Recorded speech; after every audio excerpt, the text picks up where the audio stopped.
Hello friends, तो आज हम देखने वाले हैं हार्डी-सुलजे का नियम तथा स्कंदन क्या होता है। ठीक है, तो टॉपिक दोनों बहुत इंपॉर्टेंट, देख सकते हो आप कितने बार पूछे जा चुके हैं। हार्डी-सुलजे का नियम 2010, 12, 13, 15, 18, 19 और 20, मतलब ज़्यादातर हर साल ये पूछा जाता है, तो बहुत ज़्यादा इंपॉर्टेंट टॉपिक है। ठीक है, तो आज हम हार्डी-सुलजे का नियम, स्कंदन या अवक्षेपण सब कुछ बहुत ज़्यादा आसानी देखने वाले हैं। ठीक है, तो स्कंदन और अवक्षेपण के बारे में भी देखेंगे, तो टॉपिक बहुत इंपॉर्टेंट है, तो इसलिए वीडियो को लास्ट तक देखना। ठीक है, तो चलिए शुरू करते हैं। तो देखो, बात करें हार्डी-सुलजे नियम और स्कंदन की, तो सबसे पहले आपको देखना पड़ेगा स्कंदन क्या होता है, तभी आप हार्डी-सुलजे नियम को समझ पाओगे। ठीक है, तो चलो देखते हैं स्कंदन होता क्या है। तो देखो, स्कंदन में क्या होता है, स्कंदन में क्या होता है आपका, देखो स्कंदन के लिए आपको पहले देखो थ्योरी पढ़ते कह रहा है कोलाइडी को। देखो, जो कोलाइडी विलयन होता है, आपको अगर आपको उसको स्थायी बनाना है, जैसे आपके द्रव स्नेही कोलाइड और द्रव विरोधी कोलाइड, अगर आपको इनको क्या करना है, स्थायी बनाए रखना है, तो आपको क्या करना पड़ेगा, उसमें वैद्युत अपघट्य अल्प मात्रा में मिलाना पड़ेगा। ठीक है, तो कोलाइडी विलयन को अगर स्थायी बनाना है तो हमें क्या करना पड़ेगा, उसमें अल्प मात्रा में वैद्युत अपघट्य मिलाना पड़ेगा। ठीक है, और अगर ठीक है, तो अल्प मात्रा में आपको वैद्युत अपघट्य मिलाना पड़ेगा, लेकिन अगर आप विद्युत अपघट्य को अधिक मात्रा में मिला देते हो तो उसका क्या हो जाता है, अवक्षेपण या स्कंदन। तो ये बात होती है। तो चलो अब इसे समझते हैं। देखो, जैसे मान लो कोलाइडी विलयन है आपका, ठीक है, अगर आप उस पर वैद्युत अपघट्य थोड़ी मात्रा में मिला रहे हो तो क्या होता है, तो वैद्युत अपघट्य आपको थोड़ी मात्रा में मिलाना होता है, क्योंकि उससे क्या होता है, आपका कोलाइडी विलयन स्थायी बना रहता है।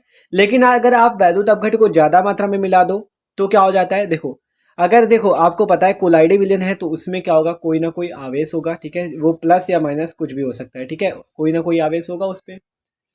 ठीक है, हमें पता है कोलाइडी विलयन पे आवेश होता है, क्योंकि हम वैद्युत कण संचलन में देख चुके हैं। ठीक है, तो अगर आपने वैद्युत कण संचलन वाला वीडियो नहीं देखा तो आप जाके देख सकते हो। ठीक है, तो वैद्युत कण संचलन में आपको पता चल चुका है कि कोलाइड में क्या होता है, आवेश होता है। ठीक है, तो कोलाइड में जब आवेश होता है तो देखो, हम अब वो आवेश पॉजिटिव या निगेटिव कुछ भी हो सकता है, तो अभी उसकी बात नहीं होगी। ठीक है, तो वो पॉजिटिव या निगेटिव कुछ भी हो सकता है। तो देखो, अगर पॉजिटिव है तो उस पर अगर आप निगेटिव मिला दोगे तो उन दोनों का क्या होगा, प्लस से माइनस क्या होगा, निरस्त हो जाएगा, या कह सकते हो प्लस माइनस एक दूसरे को खत्म कर देंगे और क्या बना देंगे, उदासीन विलयन बना देंगे, उदासीन हो जाएंगे ये दोनों। ठीक है, जिसके कारण यहाँ पे क्या हो गया, अवक्षेपण होगा। ठीक है, अवक्षेपण की एक परत बन जाएगी, अवक्षेपण होगा उसका। ठीक है, तो इसी को अवक्षेपण या स्कंदन कहते हैं। ठीक है, ज्यादा वैद्युत अपघट्य मिलाने से ये क्रिया होती है। तो देखो, पढ़ते कह रहा है कोलाइडी को स्थायी बनाए रखने के लिए, कोलाइडी को स्थायी बनाए रखने के लिए वैद्युत अपघट्य अल्प मात्रा में हमें मिलाना होता है, लेकिन अगर हम अधिक वैद्युत अपघट्य मिला दें तो उसका अवक्षेपण या स्कंदन हो जाता है। ठीक है, आगे पढ़ो, देखो क्या कह रहा है कोलाइडी विलयनों को वैद्युत अपघट्यों के विलयनों द्वारा अवक्षेपित करने की क्रिया को स्कंदन कहते हैं। तो स्कंदन हमने समझ लिया कि कोलाइडी में भी आवेश होता है, और अगर उस पर विपरीत आवेश का कोई विलयन मिला दिया जाए तो आपका क्या हो जाता है, आपका स्कंदन हो जाता है। देखो, जैसे हमने क्या लिया, AH2S3 का कोलाइडी विलयन लिया, जिसका आवेश कैसा है, निगेटिव ऋणात्मक आवेश है। ठीक है, अगर हम उसमें बेरियम क्लोराइड मिला दें, ठीक है, बेरियम क्लोराइड मिला दें, जो कि आपका, जिसमें बेरियम आपका जो 2+ है, ये 2+ जो है ये धनात्मक है। ठीक है, ये धनात्मक है, तो ये धनात्मक क्या करेगा, इस ऋणात्मक के आवेश को निरस्त कर देगा। ये धनात्मक आवेश क्या करेगा, इस ऋणात्मक के आवेश को निरस्त कर देगा, मतलब कि कह सकते हो प्लस वाला क्या करेगा, माइनस को खत्म कर देगा, जिससे क्या हो जाएगा, विलयन क्या हो जाएगा, उदासीन हो जाएगा। तो ये उदासीन होने के कारण ही क्या होता है, स्कंदन या अवक्षेपण। ठीक है, तो यहाँ पे स्कंदन या अवक्षेपण होता है। तो ये होती है स्कंदन और अवक्षेपण की क्रिया। तो हमने उस वाले वीडियो में भी देख चुके हैं कि जैसे आपका गंदा पानी है, ठीक है, जैसे गंदा पानी या गंदा पानी कुछ भी कह सकते हो, गंदा पानी है, गंदे पानी को साफ करने के लिए उसमें फिटकरी क्यों डाला जाता है, तो देखो आपको पता है गंदे पानी में रेत और मिट्टी होती है, जो कि कोलाइडी कणों के रूप में होती है।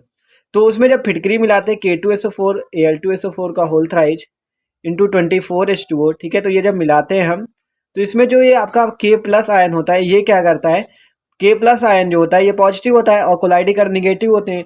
तो ये क्या करते हैं, इसके आवेश को खत्म कर देते हैं, जिसके कारण इसका स्कंदन हो जाता है और ये नीचे आकर बैठ जाते हैं कोलाइडी कण, और जल क्या हो जाता है, आपका साफ हो जाता है। तो ये वाला भी हम आसानी से देख चुके हैं। तो यही क्रिया होती है स्कंदन की, कि उसका अवक्षेपण हो जाता है और वो उसकी परत नीचे बैठ जाती है और जल क्या हो जाता है, साफ हो जाता है।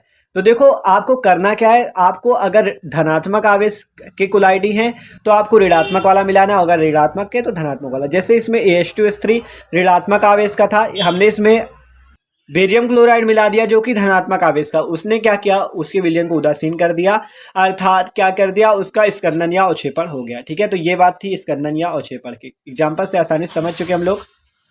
तो क्या थी परिभाषा? कोलाइडी विलयनों को वैद्युत अपघट्यों के विलयनों द्वारा अवक्षेपित करने की क्रिया को स्कंदन कहते हैं। ठीक है, तो अब ये बात होगी। आप देखते हैं हार्डी सुलजे का नियम। हार्डी सुलजे का नियम क्या होता है वो, तो देखो हार्डी सुलजे के नियम में क्या कहा गया। तो हार्डी सुलजे का नियम क्या है, देखो इस पे।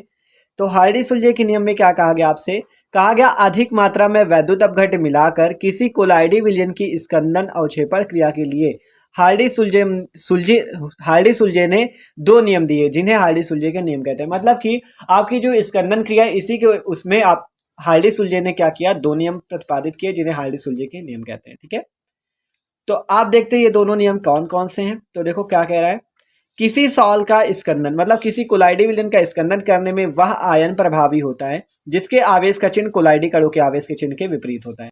मतलब जिसके आवेश का चिन्ह क्या हो, कोलाइड के आवेश के चिन्ह के विपरीत होगा। कोलाइड पॉजिटिव है तो उसका चिन्ह कैसा हो, निगेटिव। अगर कोलाइड निगेटिव तो उसका चिन्ह कैसा हो, पॉजिटिव। तो ये हम इसमें देख ही चुके हैं कि जैसे AH2S3 का आपका कैसा था, ऋणात्मक आवेश था, उसमें हमने बेरियम क्लोराइड कैसा मिला दिया, धनात्मक। तो आपको विपरीत आवेश लेना है। तो वही कहा गया किसी साल का स्कंदन करने में वह आयन प्रभावी होता है जिसके आवेश का चिन्ह कोलाइडी कणों के आवेश के चिन्ह के क्या होता है, विपरीत होता है। ठीक है, विपरीत होता है। तो ये पहला नियम था इसका। दूसरा नंबर नियम देखते हैं। दूसरे नियम में क्या कहा इन्होंने, दूसरा नियम था कि आयनों का स्कंदन, जो आपका स्कंदन प्रभाव है, आयन की संयोजकता बढ़ने के साथ बढ़ता है। मतलब जितनी ज्यादा संयोजकता होगी, जैसे इसमें Ba2+ था, बेरियम 2+, तो इसका स्कंदन हुआ। अगर इसमें देखो जैसे अगर Na+ है तो वो कम स्कंदन करेगा, मतलब कम आपका अवक्षेपण करेगा। अगर ज्यादा आयन हो जाएंगे, उसकी संयोजकता ज्यादा हो जाएगी, तो वो ज्यादा अवक्षेपण कर पाएगा।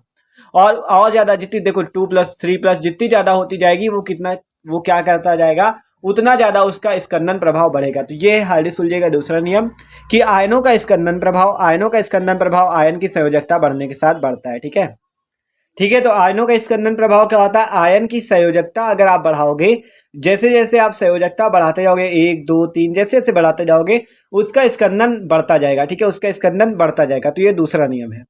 तो ये थे हार्डी सुलजे के पहले और दूसरे नियम। ठीक है, पहला नियम क्या था कि आयन वह प्रभावी होता है जिसका आवेश कोलाइडी के आवेश के विपरीत होता है। ठीक है, और दूसरा नियम है कि जितनी ज्यादा संयोजकता होगी, जितना ज्यादा आवेश होगा, एक आवेश 2+ होगा, जितना ज्यादा आवेश बढ़ेगा उतना ज्यादा स्कंदन होगा। तो ये बात हुई हार्डी सुलजे नियम की।